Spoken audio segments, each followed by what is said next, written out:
Hello everyone, अस्सलामु अलैकुम। Welcome back to my channel. और आज मैं आपके साथ शेयर करने वाली हूँ उड़द के दाल के वड़ों की रेसिपी। ये एक तरीके के जैसे दही बड़े होते हैं वैसे ही होते हैं, बट इनका टेस्ट टेक्सचर बिल्कुल डिफरेंट होता है। तो चलिए रेसिपी स्टार्ट करते हैं।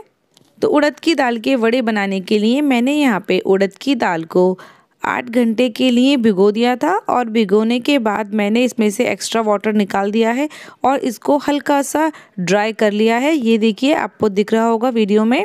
तो ये है हमारी दाल पीसने की मशीन, आपने देखी होगी। ये मैंने एक लकड़ी के बोर्ड में फिक्स कर दी है। हम इससे दाल पीसेंगे। इससे हम दाल इसलिए पीस रहे हैं क्योंकि जब आप वड़े बनाएंगे तो उसको हम जैसे कचौड़ी होती है इस तरीके से बनाएंगे, इसलिए हमें दाल को बिना पानी के पीसना है। हमारी दाल बिल्कुल भी गीली नहीं होनी चाहिए। अगर आप इसको मिक्सी में पीसेंगे तो ये काफ़ी गीली हो जाती है और वड़े बनाने में बहुत ज़्यादा प्रॉब्लम होती है। अगर आपके पास ये मशीन नहीं है तो आप इसको सिल पर पीस सकते हैं, या फिर आप इसको ऐसी मिक्सी में पीसें जो 750 वाट से ज़्यादा हो। तो ये देखिए, इसमें हमारी दाल कितनी अच्छी तरीके से पिस रही है। हमें इतनी थिक दाल चाहिए, देखिए आप वीडियो में देख पा रहे होंगे। तो हमारी दाल पिसकर एकदम रेडी है। तो चलते हैं नेक्स्ट प्रोसेस की तरफ। आइए देखते हैं हमें इसमें कौन कौन से मसाले मिलाने हैं। तो इस दाल में बहुत ही कम मसाले मिलाए जाते हैं। तो सबसे पहले हम इसमें मिलाएंगे लाल मिर्च का पाउडर हाफ टी स्पून, और अब हम इसमें नमक डालेंगे स्वाद अनुसार, और 1 पिंच हम इसमें डालेंगे बेकिंग सोडा। उसके बाद हम इसको अच्छी तरीके से मिक्स कर लेंगे। तो हमारी दाल एकदम रेडी है। चलते हैं नेक्स्ट स्टेप की तरफ। तो यहाँ पे मैंने नमक लिया है, 4 से 5 लाल मिर्चें ली हैं और 1 लहसुन का पॉट लिया है। इसको हम अच्छी तरीके से पीसकर चटनी बनाएंगे, जिसे हम दही में मिलाएंगे, जिसके अंदर हम इन वड़ों को डालेंगे। तो चलिए अब हम वड़ों को फ्राई करने के प्रोसेस पर चलते हैं। मैंने एक कढ़ाई ली है, इसमें तेल डाल दिया है। गैस का फ्लेम मीडियम टू हाई है और तेल अच्छी तरीके से गर्म हो रहा है। तब तक हम एक पैन ले लेते हैं। इसमें हमने गुनगुना पानी लिया है। हम इसमें हींग मिलाकर अच्छी तरीके से मिक्स करेंगे, क्योंकि जो वड़े हम बनाएंगे वो वड़े हम तेल से निकालकर सीधा पानी में डाल देंगे ताकि वो अच्छी तरीके से सॉफ्ट हो जाए। तो ये देखिए, मैंने इसमें हाफ टी स्पून हींग मिला दी है, और अब हम हींग को अच्छी तरीके से पानी में मिक्स करेंगे। पानी हमारा गुनगुना था। तो ये देखिए, अब हम चलते हैं वड़े बनाने के प्रोसेस पर। तो पहले हम हथेली को अच्छी तरीके से गीला करेंगे, जैसे आप वीडियो में देख रहे होंगे। उसके बाद हम एक थोड़े से अमाउंट में दाल लेंगे। ये देखिए, मैंने यहाँ पे दाल ले ली है, और अब हम इससे वड़े बनाएंगे। तो ये जो वड़े होते हैं इनकी शेप बिल्कुल कचौड़ी के जैसी होती है। ये देखिए, हम इसको अच्छी तरीके से राउंड राउंड करेंगे, और जितना हमें पानी की नीड होगी हम बीच बीच में इसमें पानी लगाते रहेंगे ताकि ये वड़े हमारे हाथ पर चिपके नहीं।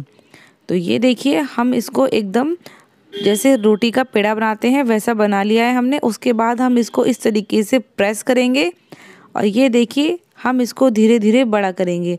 और बस हमें इतनी ही बड़ा करना है इस वड़े को, और हमारा वड़ा एकदम तैयार है। इसी तरीके से हम बाकी बचे हुए सभी वड़ों को बनाकर तैयार कर लेंगे। तो चलिए अब हम इसे फ्राई करने के प्रोसेस पर चलते हैं। अब हम इन्हें फ्राई कर लेते हैं। ये देखिए, हम इसी तरीके से सारे वड़े तेल में डाल देंगे और मीडियम टू हाई गैस पर इसको हम फ्राई करेंगे। तो हम वड़ों को यहाँ पे डीप फ्राई करेंगे। ये देखिए, आपको दिख रहा होगा वड़े किस तरीके से एकदम गोल गोल फूल रहे हैं तेल में। हमें इसी तरीके से सभी वड़ों को तल लेना है। तो ये देखिए, हमारे वड़े काफ़ी अच्छी तरीके से फूल रहे हैं। तो इसी तरीके से हम सभी वड़ों को डीप फ्राई कर लेंगे, और बीच बीच में हम इन वड़ों को पलटते रहेंगे ताकि वड़े दोनों तरफ से अच्छी तरीके से सिक जाएं। तो ये देखिए, हमारे वड़े जो हैं कुछ वड़े जो हैं हमारे गोल्डन ब्राउन हो चुके हैं, तो हम इसको निकाल लेंगे। ये देखिए, हमारे कितने अच्छे वड़े बनकर तैयार हुए हैं। आप इसको एज अ स्नैक्स भी यूज़ कर सकते हैं। ये वड़े एकदम रेडी हैं। आप इसको सॉस के साथ, चाय के साथ ले सकते हैं। ये खाने में बहुत ज़्यादा टेस्टी लगते हैं। बट हमें इसको दही वड़े बनाने हैं, तो हम चलते हैं नेक्स्ट प्रोसेस की तरफ। अब जो हमने वड़े तल के रख लिए थे, अब हम उसको पानी में ऐड कर देंगे। हमने इन वड़ों को हींग वाले पानी में डाल दिया है। तो हम यहाँ पे जितने भी वड़े हैं सबको हींग वाले पानी में डाल देंगे, और कम से कम 15 से 20 मिनट के लिए हम इन वड़ों को पानी में ही छोड़ देंगे। ये देखिए 15 से 20 मिनट के बाद इन बड़ों का जब कलर चेंज हो जाएगा, उसके बाद हम इसमें नेक्स्ट प्रोसेस स्टार्ट करेंगे। तो ये देखिए मैंने यहाँ पे एक बड़े बाउल में दही लिया है। हम इसको अच्छी तरीके से फेंट लेंगे ताकि इसमें जितनी भी गुठलियाँ सब खत्म हो जाए। और ये है हमारी चटनी लाल मिर्च लहसुन की। अब हम इस चटनी को इस दही में मिलाएंगे। आप अपने टेस्ट के अकॉर्डिंग चटनी कम या ज़्यादा कर सकते हैं। तो इसमें मैंने चटनी मिला दी है। इसके बाद हम इसको अच्छी तरीके से मिक्स करेंगे और हम इसमें पानी डालेंगे अब, क्योंकि हमें इसको बिल्कुल भी थिक नहीं रखना है। हमारा दही ऐसा होना चाहिए जैसा मठा होता है। तो ये देखिए हमारे जो वड़े हैं इनका कलर एकदम चेंज हो चुका है। अब हम इन वड़ों को निकाल कर इस दही में डाल देंगे। और ये देखिए दही में डालने के बाद आप इसको 15 से 20 मिनट के लिए छोड़ दीजिए। ये अच्छी तरीके से इस दही को एब्जॉर्ब कर लेंगे और इसका जो फ्लेवर है वड़ों में अंदर तक आ जाएगा। इन वड़ों को बनाने के लिए हम उड़द की दाल का इस्तेमाल करते हैं और इनमें थोड़ा थोड़ा जो तरीका होता है वो दही वड़ों जैसा ही होता है, बट अकॉर्डिंग टू टेस्ट ये बिल्कुल डिफरेंट होते हैं खाने में। आप एक बार ज़रूर ट्राई करें। तो चलिए अब हम बघार के लिए यहाँ पे हींग ले लेते हैं। मैंने यहाँ पे 2 पिंच हींग ली है और थोड़ा सा ज़ीरा लिया है। इससे हम दही वड़ों को बघार देंगे। तो ये देखिए मैंने इन वड़ों को बघार दिया है और हमारे वड़े एकदम तैयार हैं।